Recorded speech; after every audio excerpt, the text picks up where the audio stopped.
Fact number 1, ಅನಕೊಂಡ ಹಾವು ಮನುಷ್ಯರನ್ನ ಜಂತುಗಳನ್ನ ಹೇಗೆ ನುಂಗಿಬಿಡುತ್ತೆ ಅಂತ ನಾವು ಇಲ್ಲಿಯವರೆಗೆ ಸಿನಿಮಾಗಳಲ್ಲೇ ನೋಡಿದೀವಿ. ಹಾಗಾದ್ರೆ ಅನಕೊಂಡ ರಿಯಲ್ ಆಗಿ ಅದೇ ರೀತಿ ನಮ್ಮನ್ನ ನುಂಗುತ್ತಾ ಇಲ್ವಾ ಎಂಬ ಡೌಟ್ ನಿಂದ ಒಂದು ಸಲ ಆದ್ರೂ ನಮ್ಮನ್ನ ನುಂಗಿಸಿಕೊಂಡು ನೋಡೋಣ ಎಂದು ಯಾರಾದ್ರೂ ಟ್ರೈ ಮಾಡ್ತಾರಾ? ಇಲ್ಲ ಅಲ್ವಾ? ಆದ್ರೆ ಯುನೈಟೆಡ್ ಸ್ಟೇಟ್ಸ್ ನ ಪೌಲ್ ರೌಸೋಲಿಕ್ ಎಂಬ ನ್ಯಾಷನಲಿಸ್ಟ್ ಕಮ್ ಆಥರ್ ಈ ಸಾಹಸವನ್ನ ಮಾಡಿದ್ದಾನೆ. ಎಸ್, ಡಿಸ್ಕವರಿ ಚಾನೆಲ್ ನಲ್ಲಿ ಡೆಡ್ ಅಲೈವ್ ಎಂಬ ಶೋಗೋಸ್ಕರ ಅನಕೊಂಡ ನಮ್ಮನ್ನ ನುಂಗಿದ್ರೆ ಒಳಗಡೆ ನಮ್ಮ ಪರಿಸ್ಥಿತಿ ಹೇಗಿರ್ತಿತ್ತು ಎಂದು, ಅದರ ಹೊಟ್ಟೆಯ ಒಳಗಡೆ ಹೇಗಿರುತ್ತೆ ಎಂದು ಶೂಟ್ ಮಾಡಿ ತೋರಿಸಬೇಕು ಅಂತ ಅಂದ್ಕೊಳ್ತಾನೆ. ಅದಕ್ಕಾಗಿ ಸ್ಪೆಷಲ್ ಆಗಿ ಆಂಟಿ ಸ್ನೇಕ್ ಸೂಟ್ ಎಂಬ ಸೂಟ್ ಅನ್ನ ಹಾಕಿಕೊಳ್ತಾನೆ. ಆ ಸೂಟ್ ನ ವಿವಿಧ ಲೇಯರ್ ಗಳಲ್ಲಿ ಅಂದ್ರೆ ನಿಯೋಪ್ರಿನ್ ಎಂಬ ಲೇಯರ್ ನಲ್ಲಿ ಅನಕೊಂಡವನ್ನ ಅಟ್ರಾಕ್ಟ್ ಮಾಡೋಕೆ ಹಂದಿ ರಕ್ತವನ್ನ ಹಚ್ಚಿದ್ರೆ, ಟ್ರೈಕೆಮ್ ಎಂಬ ಲೇಯರ್ ಅನಕೊಂಡ ಹೊಟ್ಟೆಯಲ್ಲಿರುವ ಆಹಾರವನ್ನ ಕರಗಿಸುವ ಗ್ಯಾಸ್ಟ್ರಿಕ್ ಆಸಿಡ್ ನಿಂದ ಕಾಪಾಡುತ್ತೆ. ಇದ್ರ ಜೊತೆಗೆ ಅದರ ಒಳಗಡೆ ಪೌಲ್ ನ ಹಾರ್ಟ್ ರೇಟ್ ಮತ್ತು ಬ್ರೀತ್ ರೇಟ್ ಅನ್ನ ಮಾನಿಟರ್ ಮಾಡ್ತಾ ಇರುತ್ತೆ. ಇಷ್ಟು ಪ್ರಿಪೇರ್ ಆಗಿದ್ರು ಕೂಡ ಪೌಲ್ ಒಂದ್ ಅನ್ಕೊಂಡ್ರೆ ಇನ್ನೊಂದಾಗುತ್ತೆ. ಆ ಅನಕೊಂಡ ಹಾವು ಪೌಲ್ ನನ್ನ ಡೈರೆಕ್ಟ್ ಆಗಿ ನುಂಗದೆ ಗಟ್ಟಿಯಾಗಿ ಈ ರೀತಿ ಸುತ್ತಕೊಂಡು ಬಿಡುತ್ತೆ. ಇದರಿಂದ ಪೌಲ್ಗೆ ಉಸಿರಾಡಲು ಕೂಡ ಆಗಲ್ಲ. ಕೊನೆಗೆ ತನ್ನ ಜೊತೆ ಬಂದಿರುವ ಟೀಮ್ ತುಂಬಾ ಹೊತ್ತು ಕಷ್ಟಪಟ್ಟು ಪೌಲ್ ಅನ್ನ ಕಾಪಾಡ್ತಾರೆ. ಸೊ ಇಲ್ಲೇ ಅರ್ಥವಾಗುತ್ತೆ ಅನಕೊಂಡ ಹಾವು ಎಷ್ಟು ಭಯಂಕರವಾಗಿರುತ್ತೆ ಅಂತ. ಸೊ ಇದೇ ಅಲ್ಲ ಫ್ರೆಂಡ್ಸ್, ಇಂತಹ 10 ಇಂಟ್ರೆಸ್ಟಿಂಗ್ ಫ್ಯಾಕ್ಟ್ಸ್ ಗಳ ಬಗ್ಗೆ ಈ ವಿಡಿಯೋದಲ್ಲಿ ಹೇಳಲಿದ್ದೇನೆ. ವಿಡಿಯೋ ತುಂಬಾ ಇಂಟ್ರೆಸ್ಟಿಂಗ್ ಆಗಿರುತ್ತೆ. ಎಲ್ಲೂ ಸ್ಕಿಪ್ ಮಾಡದೆ ಕೊನೆಯವರೆಗೂ ನೋಡಿ. ಅಂಡ್ ಈ ವಿಡಿಯೋಗೆ ಲೈಕ್ ಟಾರ್ಗೆಟ್ 10,000. ಸೊ ವಿಡಿಯೋ ಇಷ್ಟ ಆದ್ರೆ ಖಂಡಿತ ಒಂದು ಲೈಕ್ ಕೊಟ್ಟು ನಮ್ಮನ್ನ ಸಪೋರ್ಟ್ ಮಾಡೋದನ್ನ ಮಾತ್ರ ಮರಿಬೇಡಿ. ಸೊ ಲೇಟ್ ಮಾಡದೆ let's get into the video.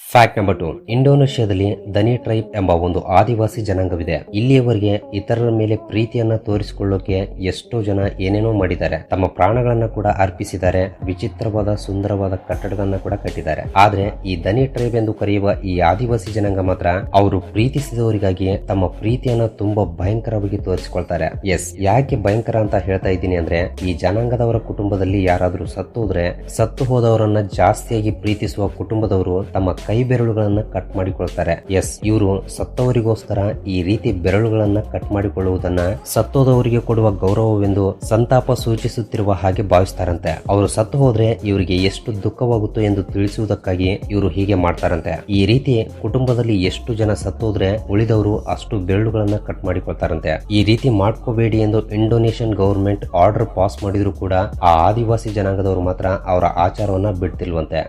Fact number 3, ಈ ಪ್ರಪಂಚದಲ್ಲಿ ಹೆಚ್ಚಾಗಿ ಸೂಪರ್ ಕಾರ್ಸ್ ಎಲ್ಲವೂ ಕೂಡ ಯುಕೆ ದೇಶದಲ್ಲೇ ಕಾಣಿಸುತ್ತವೆ. ಅಲ್ಲಿ ಇಂತಹ ಕಾರ್ಸ್ ಗಳನ್ನೇ ಜಾಸ್ತಿಯಾಗಿ ಬಳಸ್ತಾರೆ. ಬಟ್ ರತನ್ ಟಾಟಾರವರು ಹಾಕಿದ ಐಡಿಯಾಗೆ ಯುಕೆನೇ ಶಾಕ್ ಆಗುತ್ತೆ. ಟಾಟಾ ಕಂಪನಿ ಆಗಿದ್ರು ಯುಕೆ ದೇಶದಲ್ಲಿ ರೇಂಜ್ ರೋವರ್ ಕಾರ್ ಸೇಲ್ಸ್ ತುಂಬಾ ಕಡಿಮೆ ಇರುತ್ತೆ. ಯಾಕೆಂದ್ರೆ ಅಲ್ಲಿನ ಜನರ ಹತ್ರ ಇಂತಹ ಸೂಪರ್ ಕಾರ್ಸ್ ಇದ್ದಾಗ ಈ ರೇಂಜ್ ರೋವರ್ ಕಾರ್ ಅನ್ನ ಯಾಕೆ ಬಳಸಬೇಕು ಅಂತ ಅಂದುಕೊಳ್ತಾ ಇದ್ರು. ಸೊ ರತನ್ ಟಾಟಾರವರು ಒಂದು ಪ್ಲಾನ್ ಮಾಡಿ ಜನರಿಗೆ ತೋರಿಸ್ತಾರೆ. ಅದೇನಂದ್ರೆ ಯುಕೆಯಲ್ಲಿನ ಕೆಲವು ರೋಡ್ಸ್ ಗಳ ಮೇಲೆ ಒಂದು ದೊಡ್ಡ ಸ್ಪೀಡ್ ಬ್ರೇಕರ್ ಅನ್ನ ಹಾಕ್ತಾರೆ. ಸೊ ಇಂತಹ ಸ್ಪೀಡ್ ಬ್ರೇಕರ್ಸ್ ಹತ್ತೋಕೆ ಸೂಪರ್ ಕಾರ್ಸ್ ಅಲ್ಲ, ಅದರ ಮುತ್ತಾತ ಬಂದರೂ ಆಗಲ್ಲ. ಅಷ್ಟೇ ಯಾಕೆ ಯುಕೆಯಲ್ಲಿರುವ ಸೌಕಾಸ್ಗೆ ಕೂಡ ಹತ್ತೋಕಾಗಲ್ಲ. ಎಲ್ರು ಶಾಕ್ ಆಗ್ತಾರೆ. ಅವರ ಹತ್ರ ಇರುವ ಯಾವ ಕಾರ್ ಕೂಡ ಅದನ್ನ ಹತ್ತೋಕಾಗ್ತಿಲ್ಲ. ಆಗಲೇ ಅವರ ಮುಂದೆ ಒಂದು ಕಾರ್ ಬರುತ್ತೆ, ಅದೇ ರೇಂಜ್ ರೋವರ್ ಕಾರ್. ಅಷ್ಟು ದೊಡ್ಡ ಸ್ಪೀಡ್ ಬ್ರೇಕರ್ ಮೇಲಿಂದ ತುಂಬಾ ಈಸಿಯಾಗಿ ಹತ್ತಿ ಹೋಗಿ ಬಿಡುತ್ತೆ. UK people shock, Range Rover rocks. ಇದು ನಮ್ಮ ರತನ್ ಟಾಟಾರವರ master plan. Basically Range Rover ಏನ್ ಹೇಳುತ್ತೆ ಅಂದ್ರೆ, ಸೂಪರ್ ಕಾರ್ಸ್ ಎಷ್ಟು ದೊಡ್ಡ ಕಾರ್ಸ್ ಆದ್ರೂ ಎಲ್ಲಾ ಪ್ಲೇಸಸ್ ಗಳಲ್ಲಿ ಹೋಗಲಾರವು ಅಂತ. ಆಗಿನಿಂದ ಯುಕೆಯಲ್ಲಿರುವ ಜನರಿಗೆ ಈ ರೇಂಜ್ ರೋವರ್ ಕಾರ್ ಬಗ್ಗೆ ಗೊತ್ತಾಗಿ ಎಲ್ರಿಗೂ ಇಷ್ಟವಾಗುತ್ತೆ. ಅಂಡ್ ಈ ರೇಂಜ್ ರೋವರ್ ಕಾರ್ ಸೇಲ್ಸ್ ಕೂಡ ಆಗಿನಿಂದ ವಿಪರೀತವಾಗಿ ಹೆಚ್ಚಾಗುತ್ತೆ. ಯುಕೆಯಲ್ಲಿ ರೇಂಜ್ ರೋವರ್ ಕಾರ್ ಈಗ ಒಂದು ರೇಂಜ್ ನಲ್ಲಿದೆ. ಸೊ ಫ್ರೆಂಡ್ಸ್, ಇದಷ್ಟೇ ಅಲ್ಲ, ರತನ್ ಟಾಟಾರವರ ಟಾಪ್ 10 ಕಂಪನಿಗಳ ಬಗ್ಗೆ ಒಂದು ಸಪರೇಟ್ ವಿಡಿಯೋನ ಮಾಡಿದ್ದೀನಿ. ಸೊ ಆ ವಿಡಿಯೋ ತುಂಬಾ ಇಂಟ್ರೆಸ್ಟಿಂಗ್ ಆಗಿರುತ್ತೆ. ಕೆಳಗಡೆ ಡಿಸ್ಕ್ರಿಪ್ಷನ್ ಅಲ್ಲಿ ಲಿಂಕ್ ಅನ್ನ ಕೊಟ್ಟಿರ್ತೀನಿ. ಈ ವಿಡಿಯೋ ಆದ ನಂತರ ಹೋಗಿ ನೋಡಿಬಿಡಿ. ಫ್ಯಾಕ್ಟ್ ನಂಬರ್ 4, ಫ್ರೆಂಡ್ಸ್, ಈ ಫ್ಯಾಕ್ಟ್ ಅಲ್ಲಿ ನಮ್ಮ ಕಣ್ಣುಗಳ ಬಗ್ಗೆ ಕೆಲವು ಇಂಟ್ರೆಸ್ಟಿಂಗ್ ಫ್ಯಾಕ್ಟ್ಸ್ ಗಳನ್ನ ತಿಳಿದುಕೊಳ್ಳೋಣ. ಸಾಧಾರಣ ವ್ಯಕ್ತಿಯ ಕಣ್ಣುಗಳು 10 ಮಿಲಿಯನ್ ಬಣ್ಣಗಳನ್ನ ಗುರುತಿಸಬಲ್ಲವು. ಅದಕ್ಕಾಗಿಯೇ ಮೊಬೈಲ್ ಡಿಸ್ಪ್ಲೇಗಳು ಆಲ್ಮೋಸ್ಟ್ ಎಲ್ಲವೂ ಕೂಡ 10 ಮಿಲಿಯನ್ ಕಲರ್ಸ್ ಮಾತ್ರವೇ ಹೊಂದಿರುತ್ತವೆ. ಮನುಷ್ಯನ ಕಣ್ಣಿನ ಭಾರ ಕೇವಲ 8 ಗ್ರಾಮ್ಸ್ ಮಾತ್ರವೇ ಇರುತ್ತೆ. ನಮ್ಮ ಪ್ರತಿದಿನ ಲೈಫ್ ಅಲ್ಲಿ 10% ಲೈಫ್ ಕಣ್ಣುಗಳನ್ನ ಮಿಟಿಸುವುದರಲ್ಲೇ ಹೋಗುತ್ತೆ. ಅಂದ್ರೆ ಆಲ್ಮೋಸ್ಟ್ 24 ತಾಸುಗಳಲ್ಲಿ 30 ನಿಮಿಷಗಳವರೆಗೆ ಕಣ್ಣು ರೆಪ್ಪೆಗಳನ್ನ ಮಿಟಿಸ್ತೀವಿ. ಒಂದು ವೇಳೆ ಮನುಷ್ಯನ ಕಣ್ಣು ಕ್ಯಾಮ್ರಾ ಆಗಿದ್ರೆ 576 ಮೆಗಾ ಪಿಕ್ಸೆಲ್ಸ್ ಹೊಂದಿರ್ತಾ ಇತ್ತು. ನಾವೇನಾದ್ರೂ ಆಶ್ಚರ್ಯ ಅಥವಾ ಕೋಪ ಬರುವ ವಿಷಯಗಳನ್ನ ನೋಡಿದಾಗ ನಮ್ಮ ಕಣ್ಣುಗಳು 45% ದೊಡ್ಡದಾಗುತ್ತವೆ. ನಮ್ಮ ಕಣ್ಣುಗಳ ಮೇಲೆ ಇರುವ ಕೂದಲುಗಳು ಅಂದ್ರೆ ಐಬ್ರೋಸ್ ಪ್ರತಿ 64 ದಿನಗಳಿಗೊಮ್ಮೆ ಹೊಸ ಕೂದಲು ಬರುತ್ತವೆ. ಅಂಡ್ ಫೈನಲಿ ಮೆದುಳಿನ ನಂತರ ಕಣ್ಣುಗಳೇ ಅತ್ಯಂತ ಕ್ಲಿಷ್ಟವಾದ ಶರೀರ ನಿರ್ಮಾಣದ ಭಾಗ. ಸೊ ಗೈಸ್, ಈ ಎಲ್ಲಾ ಫ್ಯಾಕ್ಟ್ಸ್ ಗಳಲ್ಲಿ ನಿಮಗೆ ಯಾವುದು ಹೊಸದು ಅನ್ಸಿದೆಯೋ ಕೆಳಗಡೆ ಕಮೆಂಟ್ ಮಾಡಿ ತಿಳಿಸಿ. ಫ್ಯಾಕ್ಟ್ ನಂಬರ್ 5 ಫ್ರೆಂಡ್ಸ್, ನೀವೆಲ್ಲ ಒಂದು ಸಲ ಆದ್ರೂ ಡಿಸ್ಕೌಂಟ್ ಅಲ್ಲಿ ಏನಾದ್ರೂ ಪರ್ಚೇಸ್ ಮಾಡೇ ಇರ್ತೀರಾ. ಸೊ ಇದರಲ್ಲಿ ಟಾಪ್ ಬ್ರಾಂಡ್ಸ್ ಗಳು ಲೈಕ್ ಅಡಿದಾಸ್, ಪೂಮಾ, ರೀಬಾಕ್ ಕಂಪನಿಗಳು ಒಂದು ಸಲ ಆದ್ರೂ ಡಿಸ್ಕೌಂಟ್ ಪ್ರೈಸ್ ಇಟ್ಟಿರ್ತಾರೆ. ಇದು ನಿಮ್ಗೆಲ್ಲ ಗೊತ್ತು ಅಂಡ್ ಕೆಲವು ಜನ ಅದನ್ನ ಬಳಸಿರ್ತೀರಾ ಕೂಡ. ಬಟ್ ನಿಮ್ಗೆ ಇದು ಗೊತ್ತಾ, one of the top most brand ಆದ ಲೂಯಿಸ್ ವಿಟನ್ ಅವರು ಯಾವತ್ತೂ ಕೂಡ ಡಿಸ್ಕೌಂಟ್ ಕೊಟ್ಟಿಲ್ಲ, ಕೊಡೋದು ಇಲ್ಲ. ಇದಕ್ಕೆ ಕಾರಣ ಗೊತ್ತಾ, ಇಂತಹ ಡಿಸ್ಕೌಂಟ್ಸ್ ಕೊಟ್ಟು ತಮ್ಮ ಬ್ರಾಂಡ್ ವ್ಯಾಲ್ಯೂ ಕಡಿಮೆ ಮಾಡಿಕೊಳ್ಳೋದಕ್ಕಿಂತ ತಮ್ಮ ಓಲ್ಡ್ ಪ್ರಾಡಕ್ಟ್ಸ್ ಅಥವಾ ಎಕ್ಸ್ಪೈರಿ ಆದ ಪ್ರಾಡಕ್ಟ್ಸ್ ಅನ್ನ ಈ ರೀತಿ ಬೆಂಕಿಯಲ್ಲಿ ಹಾಕಿ ಸುಟ್ಟು ಬಿಡ್ತಾರೆ. ಇದೆಲ್ಲ ಕೇಳ್ತಾ ಇದ್ರೆ ನನಗೆ ಒಂದು ಅನಿಸ್ತಾ ಇದೆ, ಈ ರೀತಿ ಸುಟ್ಟಾಕೋದಕ್ಕಿಂತ ಯಾರಿಗಾದ್ರೂ ದಾನ ಮಾಡಿದ್ರೆ ಆಯ್ತಲ್ಲ, ಅಟ್ ಲೀಸ್ಟ್ ಪುಣ್ಯ ಆದ್ರೂ ಬರುತ್ತೆ. Fact number 6 water is the most essential part of our life ಅಂತ ಹೇಳ್ತಾ ಇರ್ತಾರೆ. ಮನುಷ್ಯ ಬದುಕೋಕೆ ಬೇಕಾಗಿರುವ ಅತ್ಯಂತ ಮುಖ್ಯವಾದವುಗಳಲ್ಲಿ ನೀರು ಕೂಡ ಒಂದು. ನೀರನ್ನ ಎಕೋಸಿಸ್ಟಮ್ ನಲ್ಲಿ ದ ಮೋಸ್ಟ್ ಇಂಪಾರ್ಟೆಂಟ್ ಲಿಕ್ವಿಡ್ ಎಂದು ಪರಿಗಣಿಸಲಾಗಿದೆ. ಬಟ್ ಮನುಷ್ಯ ಮಾಡ್ತಾ ಇರುವ ಅತಿ ಘೋರವಾದ ಕೆಲಸಗಳಲ್ಲಿ ನೀರನ್ನ ವೇಸ್ಟ್ ಮಾಡೋದು ಕೂಡ ಒಂದು. ನಿಮ್ಗೆ ಇದು ಗೊತ್ತಾ, ಕೇವಲ ನಮ್ಮ ಭಾರತದಲ್ಲಿ ಪ್ರತಿ ವರ್ಷ ಸುಮಾರು 30 ಟ್ರಿಲಿಯನ್ಸ್ ಲೀಟರ್ ನೀರು ವೇಸ್ಟ್ ಆಗ್ತಾ ಇದೆಯಂತೆ. ವಾಟರ್ ನ ವೇಸ್ಟ್ ಮಾಡುವುದರಲ್ಲಿ ಮುಂದೆ ಇರುವ ದೇಶಗಳಲ್ಲಿ ಚೀನಾ ಫಸ್ಟ್ ಪ್ಲೇಸ್ ನಲ್ಲಿದೆ. ಈ ದೇಶದಲ್ಲಿ ವರ್ಷಕ್ಕೆ ಸುಮಾರು 360 ಟ್ರಿಲಿಯನ್ ಲೀಟರ್ ಗಳ ನೀರು ವೇಸ್ಟ್ ಆಗ್ತಿದೆಯಂತೆ. ಈ ಲೀಸ್ಟ್ ನಲ್ಲಿ ಚೀನಾ ನಂತರ USA, ಬ್ರೆಜಿಲ್, ರಷ್ಯಾ ದೇಶಗಳಿವೆ. ಇದರಲ್ಲಿ ನಮ್ಮ ಭಾರತ 6ನೇ ಸ್ಥಾನದಲ್ಲಿದೆ. ಫ್ಯಾಕ್ಟ್ ನಂಬರ್ 7 ನಾರ್ತ್ ಕೊರಿಯಾದಲ್ಲಿರುವ ರೂಲ್ಸ್ ಬಗ್ಗೆ ನಾನು ಪ್ರತ್ಯೇಕವಾಗಿ ಹೇಳಬೇಕಾಗಿಲ್ಲ. ಸೊ ಅದರಲ್ಲಿರುವ ಒಂದು ವಿಚಿತ್ರ ರೂಲ್ ಅನ್ನ ನಾನ್ ನಿಮ್ಗೆ ಹೇಳಿದ್ರೆ ಖಂಡಿತ ಅಚ್ಚರಿ ಆಗ್ತೀರಾ. ಅದೇನಂದ್ರೆ, ನಾರ್ತ್ ಕೊರಿಯಾದಲ್ಲಿ ಬ್ಲಾಕ್ ಲೆದರ್ ಜಾಕೆಟ್ ಅನ್ನ ಹಾಕೋಬಾರ್ದು. ಹೌದು, ನಾರ್ತ್ ಕೊರಿಯಾ ದೇಶ ಪೂರ್ತಿ ಬ್ಲಾಕ್ ಲೆದರ್ ಜಾಕೆಟ್ ಅನ್ನ ಕಿಮ್ ಜಾಂಗ್ ಉನ್ ಮಾತ್ರವೇ ಧರಿಸಬೇಕು. ಅದು ಬಿಟ್ಟು ಬೇರೆ ಯಾರು ಧರಿಸಿದ್ರು ಕೂಡ ಅವರ ನೆಕ್ಸ್ಟ್ ಬರ್ತ್ಡೇನ ಜೈಲಿನಲ್ಲಿ ಮಾಡ್ಕೋಬೇಕಾಗುತ್ತೆ. Kim Jong Un black leather jacket ಅನ್ನ ಮೊಟ್ಟ ಮೊದಲ ಬಾರಿ ಡಿಸೆಂಬರ್ 2019ರಲ್ಲಿ ಹಾಕೊಳ್ತಾನೆ. ಆಗ ಆ ದೇಶದಲ್ಲಿ ಈ ರೂಲೇ ಇರಲಿಲ್ಲ. ಆದ್ರೆ ಯಾವಾಗ ಕಿಮ್ ನನ್ನ ಜನ ಬ್ಲಾಕ್ ಲೆದರ್ ನಲ್ಲಿ ನೋಡ್ತಾರೋ ಆಗಿನಿಂದ ಜನರು ರಾಯಲ್ಟಿಗೋಸ್ಕರ, ಸ್ಟೈಲ್ಗೋಸ್ಕರ ಕಿಮ್ ನನ್ನ ಇಮಿಟೇಟ್ ಮಾಡುವ ಸಲುವಾಗಿ ಬ್ಲಾಕ್ ಲೆದರ್ ಜಾಕೆಟ್ ಅನ್ನ ಧರಿಸಲು ಶುರು ಮಾಡ್ತಾರೆ. ಬಟ್ ಇದು ಕಿಮ್ಗೆ ಇಷ್ಟವಾಗದೆ ಇಮ್ಮಿಡಿಯೇಟ್ ಆಗಿ ಹೊಸ ರೂಲ್ ಬರುತ್ತೆ, ಅದೇ ಈ ರೂಲ್. ಇದ್ರ ಜೊತೆಗೆ ಈ ರೂಲ್ ಅನ್ನ ಒಂದು ವೇಳೆ ಜನರು ಪಾಲಿಸದೇ ಇದ್ರೆ ಹೇಗೆ ಅಂತ ಅಂದ್ಕೊಂಡು ಆ ದೇಶದಲ್ಲಿ ಲೆದರ್ ತಯಾರಿಸುವುದನ್ನ ಮತ್ತು ಲೆದರ್ ಇಂಪೋರ್ಟ್ ಮಾಡಿಕೊಳ್ಳೋದನ್ನ ಕೂಡ ಬ್ಯಾನ್ ಮಾಡಿಬಿಡ್ತಾನೆ. ಸೊ ನೀವೇ ಅರ್ಥ ಮಾಡ್ಕೊಳ್ಳಿ ಕಿಮ್ ಅವನ ಹುಚ್ಚು ಎಲ್ಲಿಗೆ ಮುಟ್ಟಿದೆ ಅಂತ.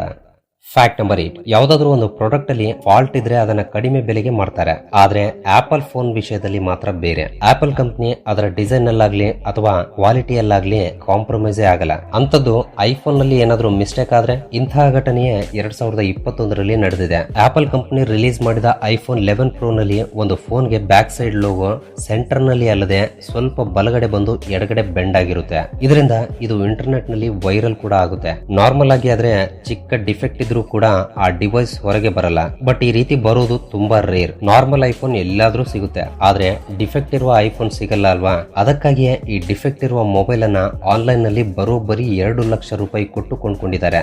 ಬ್ರ್ಯಾಂಡ್ಗೆ ಇರೋ ವ್ಯಾಲ್ಯೂ ಅಂದ್ರೆ ಇದೇ ಇರ್ಬೇಕಲ್ವಾ.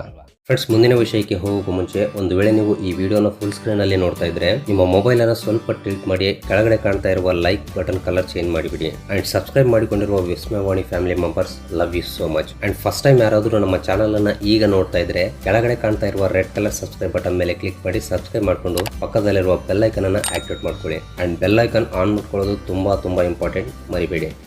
ಫ್ಯಾಕ್ಟ್ ನಂಬರ್ 9 ಫ್ರೆಂಡ್ಸ್, ನಿಮಗೆ ಇದು ಗೊತ್ತಾ, ಒಂದು ಮೊಸಳೆಯಿಂದ ಒಂದು ವಿಮಾನ ಕ್ರಾಶ್ ಆಗಿದೆ ಅಂತ. ಸೊ ನಿಜಕ್ಕೂ ಏನಾಗಿದೆ ಅಂದ್ರೆ, ಆಗಸ್ಟ್ 2010ರಲ್ಲಿ ಸೌತ್ ಸುಡಾನ್ ನಲ್ಲಿ ಒಬ್ಬ ವ್ಯಕ್ತಿ ಯಾರಿಗೂ ಗೊತ್ತಾಗದ ಹಾಗೆ LETL 410 ಕಮರ್ಷಿಯಲ್ ವಿಮಾನದಲ್ಲಿ ಒಂದು ಮೊಸಳೆಯನ್ನ ಸ್ಮಗ್ಲಿಂಗ್ ಮಾಡ್ತಾ ಇರ್ತಾನೆ. ಎಲ್ಲ ಓಕೆ, ಆದ್ರೆ ಆ ಫ್ಲೈಟ್ ಗಾಳಿಯಲ್ಲಿದ್ದಾಗ ಆ ಮೊಸಳೆ ಸಡನ್ ಆಗಿ ಹೊರಗೆ ಬಂದ್ಬಿಡುತ್ತೆ. ಆ ವಿಮಾನದಲ್ಲಿರುವ ಪ್ರಯಾಣಿಕರೆಲ್ಲರೂ ಭಯದಿಂದ ಕಿರಿಸ್ತಾ ಓಡಾಡ್ತಾ ಇರ್ತಾರೆ.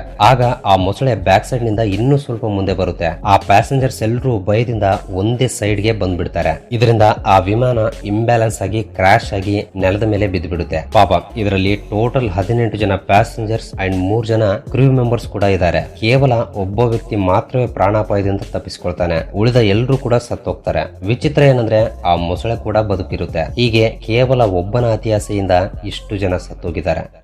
Fact number 10 Colgate. Friends, Colgate company ತನ್ನ ಆಡ್ಸ್ ಗಳನ್ನ ಎಷ್ಟು ಕಾಮಿಡಿಯಾಗಿ ತೋರಿಸುತ್ತೋ ನಮ್ಗೆಲ್ಲ ಗೊತ್ತು. ಈ ಆಡ್ಸ್ ನೋಡಿದ್ರೆ ನೀವು ಖಂಡಿತ ನಗ್ತೀರಾ. ಬಟ್ ನಿಮ್ಗೆ ಗೊತ್ತಾ, ಈ ಕೋಲ್ಗೇಟ್ ಆಡ್ಸ್ ಅನ್ನ UK ದೇಶದಲ್ಲಿ ಬ್ಯಾನ್ ಮಾಡಿದ್ದಾರೆ. ಕೋಲ್ಗೇಟ್ ಪೇಸ್ಟ್ ಅಲ್ಲ, ಕೋಲ್ಗೇಟ್ ಆಡ್ಸ್ ಅನ್ನ ಬ್ಯಾನ್ ಮಾಡಿದ್ದಾರೆ. ಒಂದಲ್ಲ ಎರಡಲ್ಲ, ಬರೋಬ್ಬರಿ 7 ವರ್ಷಗಳಲ್ಲಿ 9 ಆಡ್ಸ್ ಗಳನ್ನ ಬ್ಯಾನ್ ಮಾಡಿದಾರಂತೆ. ಯಾಕೆಂದ್ರೆ ಈ ಕೋಲ್ಗೇಟ್ ಕಂಪನಿಯವರು ತಮ್ಮ ಕೋಲ್ಗೇಟ್ ಆಡ್ಸ್ ಗಳಲ್ಲಿ ಕೋಲ್ಗೇಟ್ ಬಳಸೋದ್ರಿಂದ ತಕ್ಷಣ ಜರ್ಮ್ಸ್ ಅನ್ನ ಕ್ಲೀನ್ ಮಾಡುತ್ತೆ ಮತ್ತು ಮೈಕ್ರೋಸ್ಕೋಪಿಕ್ ಗ್ಯಾಪ್ಸ್ ಅನ್ನ ಸರಿಪಡಿಸಿ ಅನಾಮಿಲ್ ಅನ್ನ ಕಾಪಾಡುತ್ತೆ ಆಗುತ್ತೆ ಎಂದು ತೋರಿಸಿದ್ದಾರೆ. ಆದ್ರೆ ASA ಅಮೆರಿಕನ್ ಸೊಸೈಟಿ ಅನಸ್ಥೇಶಿಯಾಲಜಿ ಮಾತ್ರ ತಕ್ಷಣವೇ ಇವೆಲ್ಲ ಆಗಲ್ಲ ಅಂತ ಈ ಆಡ್ಸ್ ಗಳನ್ನ ಬ್ಯಾನ್ ಮಾಡಿದೆ. ಇದೇ ರೀತಿ ಮೆಜೆಂಬಿಕ್ ನಲ್ಲೂ ಕೂಡ ಕೋಲ್ಗೇಟ್ ಟೂತ್ ಪೇಸ್ಟ್ ಅನ್ನೇ ಬ್ಯಾನ್ ಮಾಡಿಬಿಟ್ಟಿದ್ದಾರೆ. ಯಾಕೆಂದ್ರೆ ಕೋಲ್ಗೇಟ್ ಟೂತ್ ಪೇಸ್ಟ್ ನಲ್ಲಿ ಕೆಮಿಕಲ್ ಸಬ್ಸ್ಟೆನ್ಸ್ ಹೆಚ್ಚಾಗಿದೆ ಅಂತ, ಅದು ಹೆಲ್ತ್ ಗೆ ಒಳ್ಳೆಯದಲ್ಲ ಎಂದು ಬ್ಯಾನ್ ಮಾಡುತ್ತೆ. ನಂತರ ಕೋಲ್ಗೇಟ್ ಕಂಪನಿ ಅವರ ಪೇಸ್ಟ್ ನಲ್ಲಿ ಕೆಮಿಕಲ್ಸ್ ಹೆಚ್ಚಾಗಿಲ್ಲ ಎಂದು ಪ್ರೂವ್ ಮಾಡಿಕೊಳ್ಳುತ್ತೆ. ಅದಾದ ನಂತರವೇ ಮೊಜೆಂಬಿಕ್ ಕೋಲ್ಗೇಟ್ಸ್ ಮೇಲೆ ಇರುವ ಬ್ಯಾನ್ ಅನ್ನ ತೆಗೆದುಹಾಕುತ್ತೆ. ಆದ್ರೆ ಇನ್ನೂ ಕೆಲವು ದೇಶಗಳಲ್ಲಿ ಕೋಲ್ಗೇಟ್ ಟೂತ್ ಪೇಸ್ಟ್ ಅನ್ನ ಡೈರೆಕ್ಟ್ ಆಗಿ ಬಾತ್ರೂಮ್ಸ್ ಗಳನ್ನ ಕ್ಲೀನ್ ಮಾಡೋಕೆ ಬಳಸ್ತಿದಾರಂತೆ. ಬಟ್ ಇಲ್ಲಿ ಫ್ಯಾಕ್ಟ್ ಏನಂದ್ರೆ ಈ ಬಾತ್ರೂಮ್ಸ್ ಗಳನ್ನ ಕೋಲ್ಗೇಟ್ ಪೇಸ್ಟ್ ನಿಂದ ತೊಳೆದ ನಂತರ ಅವು ತಳತಳ ಹೊಳಿತಾ ಇವೆ ಅಂತೆ. ಹಾಗಾದ್ರೆ ನಿಮ್ಮಲ್ಲಿ ಎಷ್ಟು ಜನ ಕೋಲ್ಗೇಟ್ ಪೇಸ್ಟ್ ಅನ್ನ ಯೂಸ್ ಮಾಡ್ತಿದ್ದೀರಾ ಕೆಳಗಡೆ ಕಮೆಂಟ್ ಮಾಡಿ ತಿಳಿಸಿ. ಅಂಡ್ ಈ ವಿಡಿಯೋಗೆ ಇಷ್ಟೇ ಫ್ರೆಂಡ್ಸ್. ಈ ವಿಡಿಯೋ ನಿಮಗೆ ಹೊಸ ವಿಷಯಗಳನ್ನ ತಿಳಿದುಕೊಳ್ಳೋಕೆ ಅಷ್ಟು ಸಹಾಯವಾಗಿದೆ ಎಂದು ಭಾವಿಸುತ್ತೇನೆ. ಸೊ ವಿಡಿಯೋ ಇಷ್ಟವಾಗಿದ್ರೆ ಖಂಡಿತ ಒಂದು ಲೈಕ್ ಕೊಟ್ಟು ನಮ್ಮನ್ನ ಸಪೋರ್ಟ್ ಮಾಡೋದನ್ನ ಮಾತ್ರ ಮರಿಬೇಡಿ. ಅಂಡ್ ಫಸ್ಟ್ ಟೈಮ್ ಯಾರಾದರೂ ನಮ್ಮ ಚಾನೆಲ್ ಅನ್ನ ಈಗ ನೋಡ್ತಾ ಇದ್ರೆ ಕೆಳಗಡೆ ಕಾಣ್ತಾ ಇರುವ ರೆಡ್ ಕಲರ್ ಸಬ್ಸ್ಕ್ರೈಬ್ ಬಟನ್ ಮೇಲೆ ಕ್ಲಿಕ್ ಮಾಡಿ ಸಬ್ಸ್ಕ್ರೈಬ್ ಮಾಡಿಕೊಂಡು ಪಕ್ಕದಲ್ಲಿರುವ ಬೆಲ್ ಐಕನ್ ಅನ್ನು ಕೂಡ ಆಕ್ಟಿವೇಟ್ ಮಾಡ್ಕೊಳ್ಳಿ. ಅಂಡ್ ವಿಡಿಯೋನ ಕೊನೆವರೆಗೂ ನೋಡಿದ್ದಕ್ಕೆ love you so much guys.